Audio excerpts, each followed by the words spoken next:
भारत के प्रधानमंत्री नरेंद्र मोदी और इटली की पीएम मेलोनी की दोस्ती की तो कई खबरें आपने देखी होंगी, मगर आज आपको एक नई खबर बताते हैं।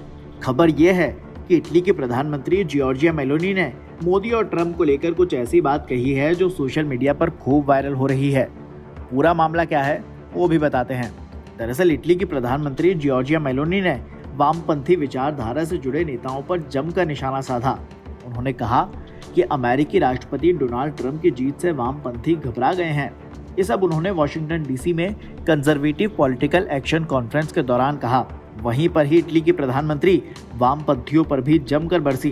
उन्होंने कहा, आज जब ट्रंप, मेलोनी मिले और मोदी बोलते हैं तो वामपंथी विचारधारा के लोगों और उनके लोकतंत्र के लिए खतरा कहा जाता है।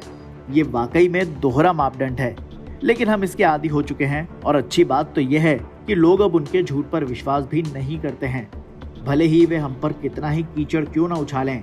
हमारे देश के नागरिक हमें ही वोट देते हैं। उन्होंने वैश्विक राजनीतिक वामपंथ के दोहरे मापदंड की आलोचना की। दरअसल मेलोनी शनिवार को वीडियो कॉन्फ्रेंसिंग के जरिए वॉशिंगटन डीसी में कंजर्वेटिव पॉलिटिकल एक्शन कॉन्फ्रेंस को संबोधित कर रही थी। उसी दौरान उन्होंने कहा कि प्रधानमंत्री नरेंद्र मोदी, अमेरिकी राष्ट्रपति डोनाल्ड ट्रंप और अर्जेंटीना के राष्ट्रपति जेवियर माइली समेत दुनिया के तमाम नेता एक नए वैश्विक कंजर्वेटिव आंदोलन को आकार दे रहे हैं। मेलोनी ने कहा कि डोनाल्ड ट्रंप की जीत के बाद वामपंथियों की चिड़चिड़ाहट हिस्टीरिया में बदल चुकी है।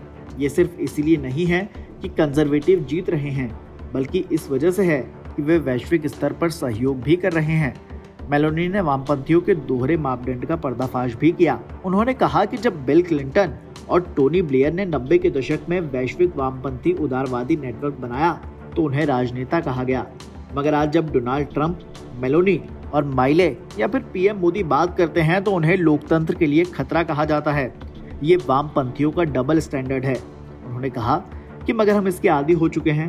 मेलोनी ने अपनी बात पूरी करते हुए आगे कहा कि अच्छी बात यह है कि वामपंथियों के झूठ पर लोग अब विश्वास नहीं करते हैं। उनके ऊपर कीचड़ उछाला गया, मगर लोगों ने उन्हें वोट देना जारी रखा। इसकी वजह यह है कि हम अपने देश से प्रेम करते हैं, हम स्वतंत्रता के पक्षधर हैं और सीमाओं को सुरक्षित रखना चाहते हैं। जॉर्जिया मेलोनी ने कहा कि यूरोप में ये जागरूकता बढ़ रही है कि सुरक्षा अब सर्वोच्च प्राथमिकता है। अगर किसी के पास ऐसा करने के लिए साधन या साहस नहीं है तो स्वतंत्रता की रक्षा नहीं कर सकता है। मेलोनी ने ट्रंप की तारीफ की। उन्होंने कहा कि मुझे पता है कि डोनाल्ड ट्रंप के नेतृत्व में हम 4 साल पहले अफगानिस्तान में देखी गई आपदा को दोबारा कभी नहीं देखेंगे। मेलोनी ने रूस और यूक्रेन युद्ध का भी खुलकर जिक्र किया। कहा कि यूक्रेन के लोग क्रूर आक्रमण के खिलाफ अपनी आज़ादी की लड़ाई लड़ने में जुटे हैं। उन्होंने कहा कि हम स्थायी शांति के लिए मिलकर काम कर रहे हैं, एक ऐसी शांति जो सभी के योगदान से ही बन सकती है।